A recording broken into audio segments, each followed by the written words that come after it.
Hello everyone, this is Julie from Diamond Cloud Studio and welcome to my desk. Today I'm going to be showing you how I'm putting these palettes of paints into tins instead of their flimsy paper boxes. So I think it was my last video where I showed that I bought this printer because I wanted to label my tins. It's a cute little thing. I have another one by the same company. It works great. It's not a label maker. It actually does little pictures. This one I've had so much trouble with. I probably printed off 20 bad labels for 5 or 6 that I got right. And I do not recommend it, but I haven't decided if I'm going to actually keep it or return it. I've got a few more days left to return it. I do have other stuff I want to label, and then I keep thinking, well, I'll just label everything and then I'll send it back, but right away I'm going to need another label. So for $15, I'm going to keep it, but I would not recommend it. The labels don't want to come out right so that your words aren't centered. Sometimes they're angled, sometimes the font's bigger. Oh, it's just a mess. But I finally got some good prints, so I'll show you. These are the tins that I bought on Amazon, and they came out pretty good. I gotta say, I love that they're shiny, so they won't, if they get wet, they're gonna be fine. So I really like that about them. I'll show you this one. And it's a nice size, but definitely the printer needs some adjusting. Okay, so I bought these tins. I think it was 2 for $7.99. And then I also bought this tape from Amazon. Now, it's just 3M. Oh, and I was going to measure it, but I think it's probably about 1/4 inch. Let me see what it says on here. It's 10 feet, 0.06 inches, whatever that is. So I'm guessing it's about 1/4 inch. So this is sticky tape on one side, magnet on the other. It's in a roll. You can see how much is left after I did, let's see, 24 pans. So I would have enough for the rest of my life, I'm sure. Maybe I'll let my husband use it if he needs it. It was too hard for me to cut with a scissors. I think just because of my arthritis.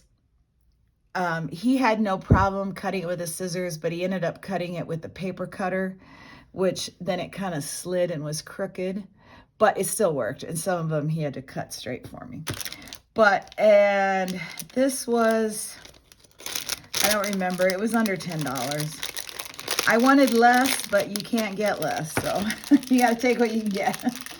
It'll last me forever. Okay, so now it's taken me forever to do this video because first I had the tins and the magnets, but then I wanted to do the color charts, and I didn't have my laminator, so I bought a laminator, finally got those done and laminated, and then I got the label maker and just got it to work like a half an hour ago. So I wanted to have it all done so I could show you how nice they actually look when you do your own. I'm very pleased with them. Okay, so we'll start with this one first. We'll put this one aside.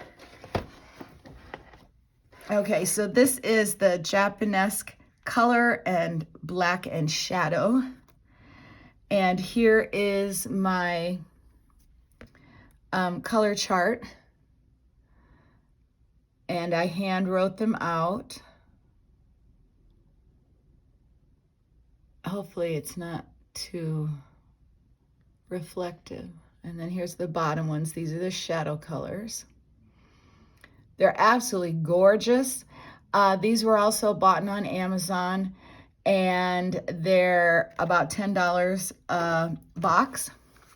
So they both say Japanesque color on the top, but the boxes, the little squares are different. They say different things inside them. I can't read them because it's in Japanese, but you can tell the colors are kind of on the same, they're kind of the same, but this kit, the color is much more brighter in it. Now, if you look on the ends, they both say Shadow Black and one says MEI. I have no idea what that means. I can't find anything out on the bottom about it. And they do have numbers if you're interested in that. Shadow Black 15452 and Shadow Black MEI 15459. But I think if you just look up this, I looked up, I don't even think I had this name. I watched somebody on YouTube that was playing with this first set. And I think I just knew it was Shadow Black watercolors, I think is what I looked up and found them. So they're pretty easy to find. So I got this done, got it laminated. I think it took me 3 tries to finish this one. First, I made it without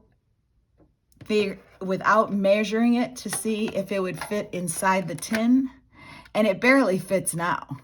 I have to push it in there, but it will snap in there. And I'll probably leave it in there. I probably won't mix on the lid, so it doesn't really matter. And then I would get so far, and then I'd make a spelling mistake, and then I'd have to start all over again. Oh, it took me forever. But I'm finally happy with that. So I guess I'll just go pop this in here right now. You can see how it fits. It's one thing if you're going to laminate stuff and fit it inside things, you can't cut the laminated part too close or it ends up coming apart, which I did on one of mine. So you need to make your swatch card a little smaller than the actual size of the tin. I have just learned that from trial and error, but it fits in there great. Okay, so to save time, I already put the magnets on the back of all the pans because I just thought that would take forever. So this is the first one. So that one's, yes, that one's is on the top here. And inside here, they say reddish black, yellowish black, greenish black, bluish black, purplish black, and brownish black. And I actually wrote all that out, which was kind of crazy because there's no reason to repeat the word black every time. But actually, black was my maiden name, so maybe that's why I did it. I don't know. Okay, so these are just flimsy cardboard, and you pop them out. I put the magnets on the bottom. Now, my husband said I only needed a little tiny bit of magnet, but I wanted it all the way. Oh, and that's not sticking down all the way, but it's kind of curling up on the edge, but that's because this thing's in a roll and there's no way you can get it to flatten out. So, and then also you put the magnet in there, it covers up the number of the color. So I wrote it on the side. So all mine, as you see on the, well, here, right here, it has reddish black E03, so I have E03. So I'm going to put them in my pan that way. And as you can see, they stick really nice. Let me bring it up here. They'll move, but not unless you make them move. They won't just move on their own. So it's very, very nice. All right, the next one is yellowish black. And then greenish black. And as you can see, they all look the same in the actual pans. You can hardly see there's any difference in color. So I've got mine all labeled. First, I wrote them in a waterproof pen, but it didn't work on plastic, so I had to wipe it all off and then go use my other permanent marker. Oh, see, now look at, if you can see how that's curling up on the ends? The stickiness is very sticky, but I don't really think it matters because once it's in here, I don't think it's going to be a problem. All right, so we put them all in here, and they do fit. They fit pretty snugly. I looked at a lot of tins before I found one.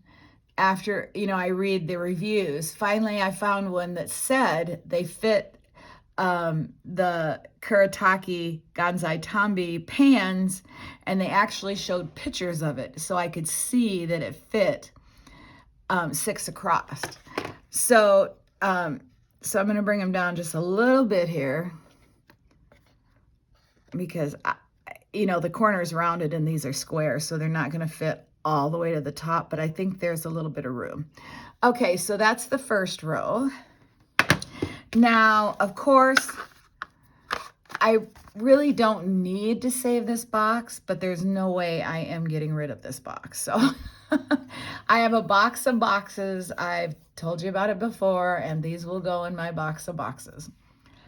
If there ever comes a time where I have to get rid of those boxes for space-wise, I will, but right now I don't. So that's that one. And then here is the next one. Shadow pink, shadow yellow, shadow green, shadow blue, shadow purple, shadow vermilion. So they're in a different color order, but they're basically the same colors. Now, I originally only wanted just this first set. I was very happy with it, but because I wanted to put it in a tin, I was like, well, I need another set. So I was like, wait, I think there's other sets, because I was so worried I wasn't going to order the one that the girl I was watching on YouTube was swatching. So I went back on Amazon and found these and really could see there was a difference in the colors. As you can see, these are much more subdued, much more darker, moodier, broodier. I mean, they're gorgeous.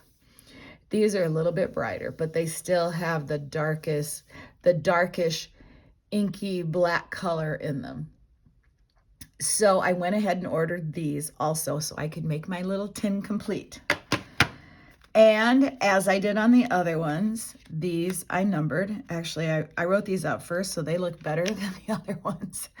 And my box, I was using these inks last night or the other day, so they actually the box got pretty dirty. I wiped it up, but it would get really messy if you kept them in there all the time and actually painted with them in there. But that's okay too. I just wanted something a little bit nicer.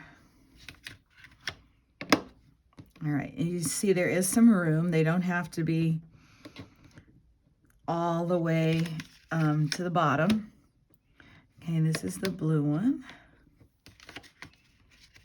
I feel like this is taking a long time, so there's no way I would have wanted to put on the magnets and write the numbers on there. It would have been way too boring. All right. Oh, this actually even comes out of here. I thought about cutting this off and saving it, but I like for the cover or something, but I don't need it. Especially since I got those cool labels. Oh, that's wrong. Oh, it's also very hard. You can't pick up the box unless you grab it from, you got to have your fingers on the bottom, or otherwise the top just slips off. So that's another thing why I didn't really like storing them in there. All right, so let's fit this last one in, and then I can move them around to get them just right, but I don't need to do that right now. They look pretty good. So let's close this up. Oh, that's the problem. This is somehow affecting this closing. What is the problem? Oh my gosh, it won't work. Is it because of the laminate making it too thick? Oh, that means I'm going to have to swatch this all over again. All right, let's get this out of here. Well, I never tried that. Wow, I can't get it out. Oh, maybe it's just, if you can see right here in the corners, it's kind of bunching up the laminate. I bet you that's what it is. Well, we're gonna have to pop it out. And, well, maybe. Don't think I can get it out with this. I'm gonna need like an X-Acto. Where are my X-Acto blades? I don't want to hit the camera.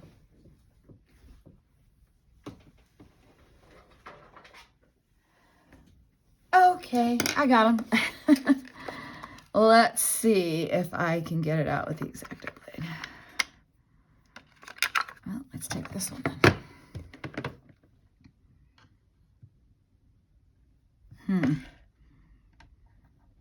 Wow. So I guess don't force it in there thinking it's going to stay in there forever. Oh, I'm peeling it off the top.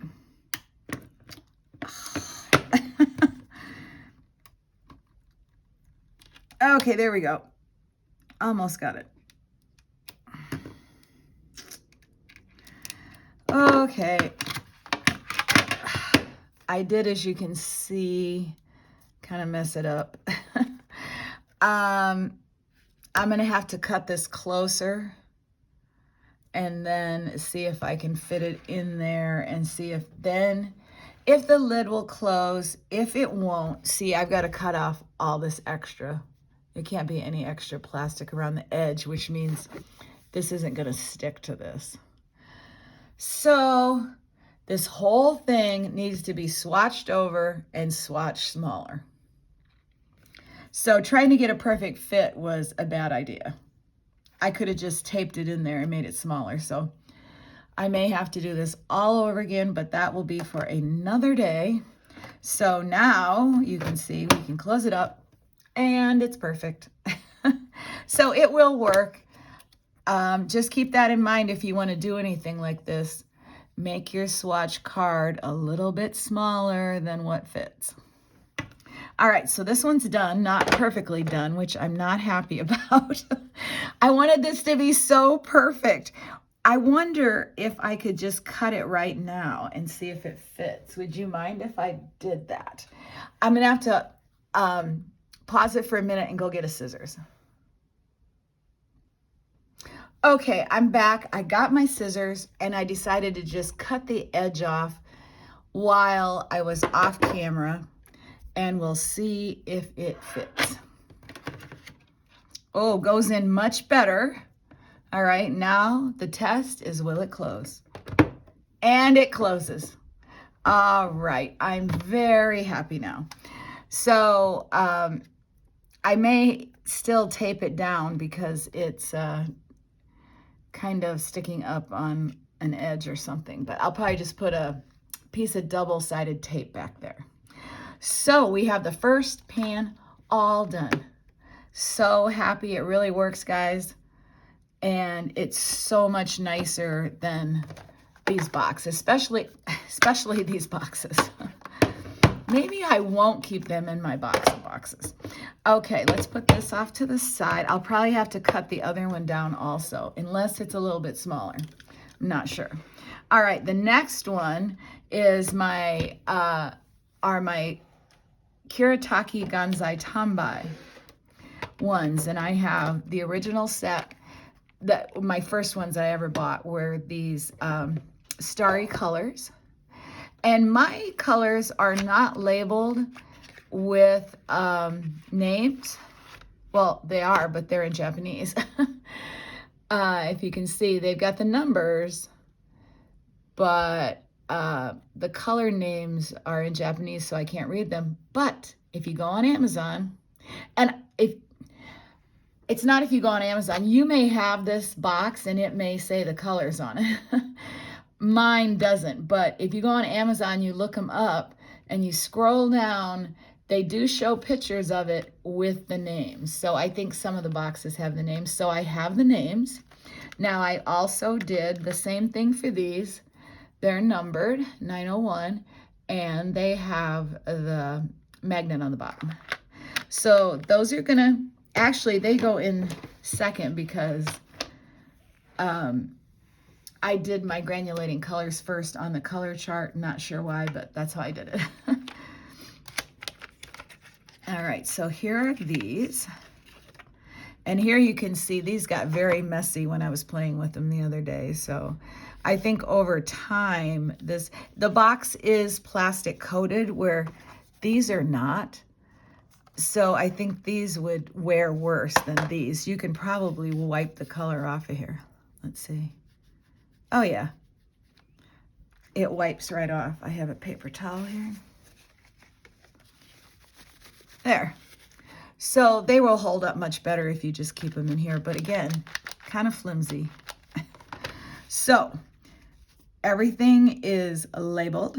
And then here's my swatch card. Now, what I did for the granulating colors, I put a lot of water in each pan. I sprayed them before I did the swatches, and let them sit for a while, and then dip my paintbrush in water. So I used more water, but because it's such a small area, I couldn't really get the granulation to show up. So I let them dry or partially dry. Then I took my paintbrush in water in the color that was still very wet and liquidy. And then I just kind of dropped it in there to try to show the different colors, and it worked a lot better. This is the red, pink. This is the orange. Now this is the blue. This is the only one that didn't really show up. The blue is just showing up around the edge. And this is the purple. And then because the mixing pan is empty, I decided to just put a couple colors on there so it wasn't blank. Now, I have seen so many people review these pans and not get the color shifting, the color mixing, the different colors, and they're just not using enough water. These were just like puddles of liquid on top. That's how much water I put in. So, and here I did use this. This finally dried out, but I had a ton of water in there to get the colors moving around and mixing. You just have to have a lot of water. So, and you also need, the bigger your space you're working on, the better you'll have it seeing the different colors, and also depending on your paper. This is just cheap 5 Below watercolor paper. I'm sure if I did this on 100% cotton, it would have looked even cooler. So keep that in mind, but you need tons and tons and tons of water to get all the colors to come out. And it doesn't hurt to put a ton of water in your pan because you just let it dry and the paint just dries back. So that's my advice on these. They're gorgeous. You just need to use lots and lots of water. Okay, so this one I have labeled. And let's open it up. Well, we'll leave this to last because this one doesn't fit either, so I'm gonna have to cut it. All right, so my granulating colors go in first. Well, I'll just stick this here like this. Bring this over here. I'm gonna start with the red. Oops. Got some paint in there. And then we do the pink. And again, you can see maybe a little bit of color difference, but I wouldn't be able to tell what these were if they got mixed up unless I wetted them. So that's why it's really important to label them in case you get them mixed up, in case you take them out. And then we just got the blank pan, which I did not label. All right, let's put these back in here.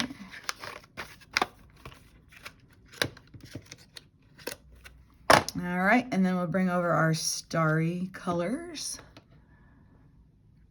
Let's do that. And we start with blue. Now this is the only one. Well, let me pick this up and show you. I don't see any blue in this, but again, it has to do with the paper, maybe the amount of water. I didn't put as much water in these as I did these. Red, it just looks a little bit darker to me. I don't really see red in there. Yellow, yeah. Champagne, and this just looks the same as champagne, but a little whiter. And the white is very pretty, but you can see they're very shimmery. All right, so we'll put the blue in and the red.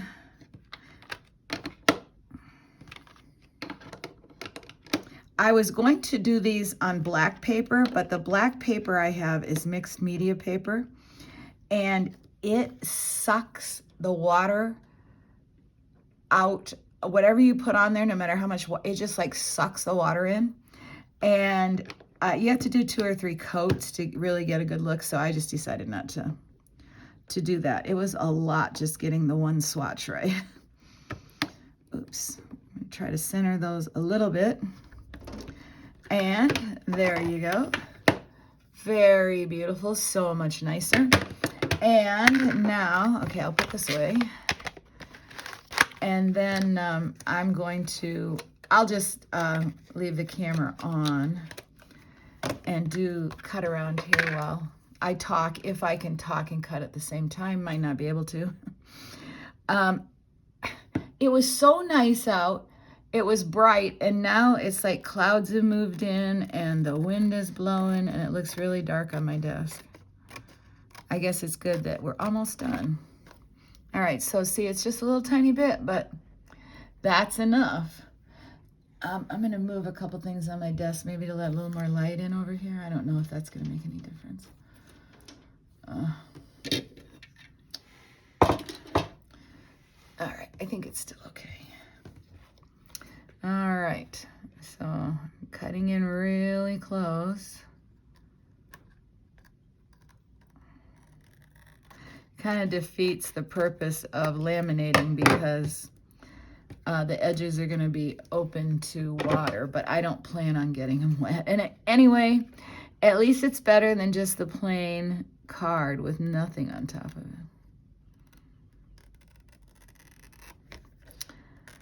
All right, it was really nice today. It was up in the 50s. But now it's getting cold again, and we still have tons of snow. Some of it has melted this week. We did get some more snow this week also.